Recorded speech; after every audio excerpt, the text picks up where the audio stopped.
going on, guys? Today I'm going to show you kind of how I set up on main lake points for fishing them.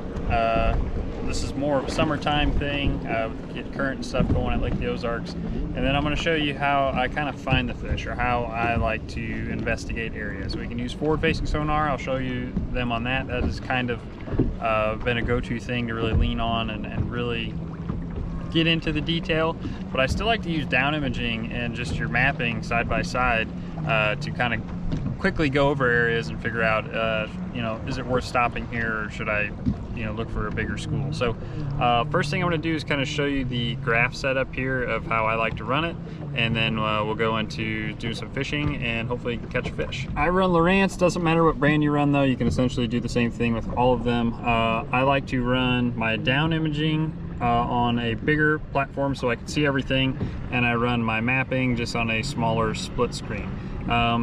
Really ideally, probably want to run it to where it's horizontal split instead of a vertical split, but for video purposes this is going to make everything show up a whole lot better, a whole lot easier. But if you want to run it like this, that's totally fine too, because this does kind of elongate everything and make it look just a little bit easier. So what I like to focus on is main lake points with current and stuff going across them. So it's going to be really hard with this little map here, but if you zoom out, you got the main river channel here.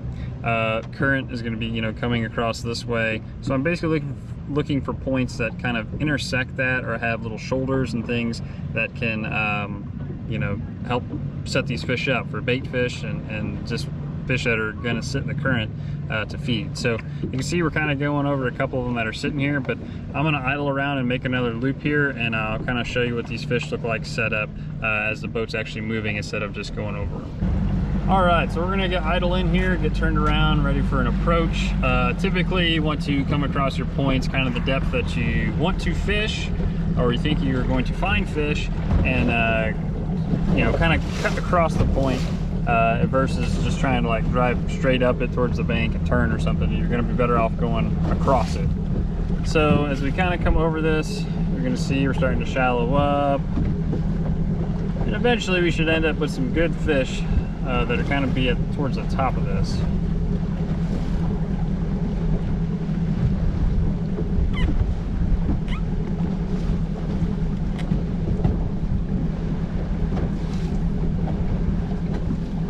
Start to see a couple here up top. There's a little group of them, a little cluster right there. There's a couple more. That's a nice little group of bass sitting right on top of that. So now what I would do is I come up here and hit my cursor, and then I drop a waypoint on that particular position, and then it puts a waypoint over here on my map wherever I click that, and then I set up and I go and fish this. So if I scroll back into history of this, sorry, it kind of zooms it out a touch, but if I zoom back in a little, you can see just how elongated all these fish are, how spread out they are. And that's really the telltale sign of bass. You get some other species of fish, they'll tend to stack up a little bit more vertical, but you start to get everything just kind of spread out in a big line like this. That's what you're usually going to be looking for some largemouth bass.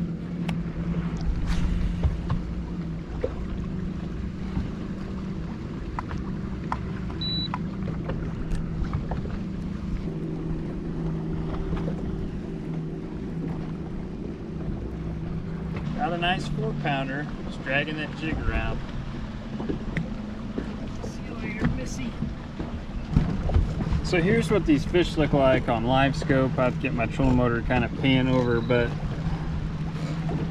you're gonna end up seeing a lot of fish kind of spread along the bottom.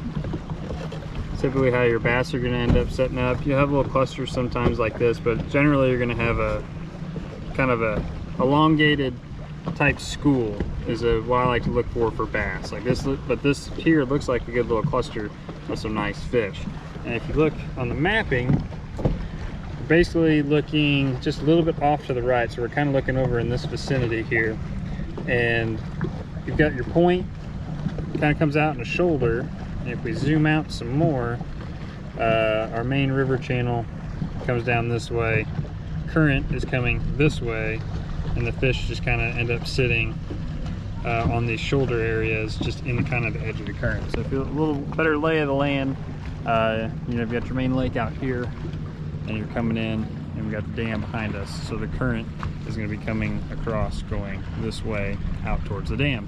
So in this scenario here, you ideally always want your boat into the wind, and you want your bait coming with the current. So this is a perfect scenario. We got the wind coming out of this direction in our face.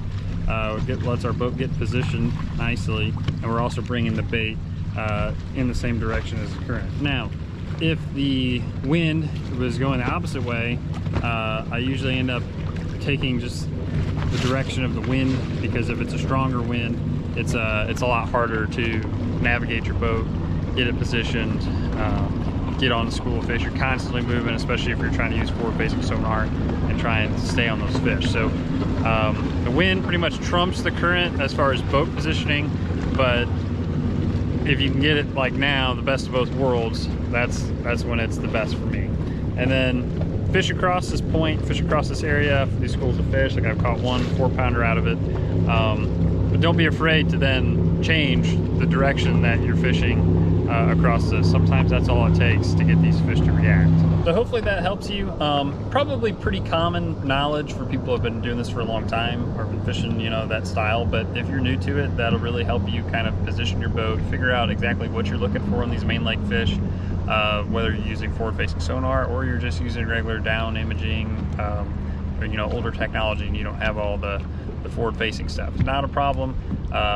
It's a great time to get out, especially early in the summer months while they're still generating current, and throw, you know, your big jigs, throw your spoons, crankbaits, big shaky heads, things of that nature, and just start dragging them around, popping them around, and kind of figuring out what those fish like each day. But it's a really fun time, and you really don't know what you're ever going to catch out here. Sometimes we'll catch other species, you know, they do get mixed in, but as far as the fish goes, you know, you can pull up on a spot and boat 3 5-pounders in a row, and then you might go to another point and the fish would be a little bit smaller, or might have some mixed in. But main lake fishing is just a ton of fun, and you can really just put some good quality fish in the boat, and hones your skills. Fishing a little bit deeper, you know, sometimes those fish are shallow, they're up in the 5-10 foot range, but a lot of times as the summer goes on a little bit and we get some warmer water temperature, they slide out and they're in that 15 to even out to 25, sometimes even 30 foot on like the Ozarks here. But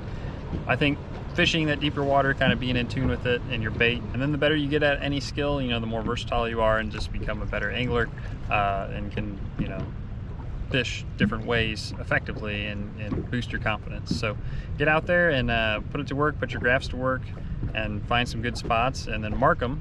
And a lot of times the similar spots or same spots, if they're a good offshore year, the fish will be in the same positions. You can kind of go back to them and catch them year after year. So hopefully it helps you, and good luck to you guys out there. Hopefully you can catch some big ones.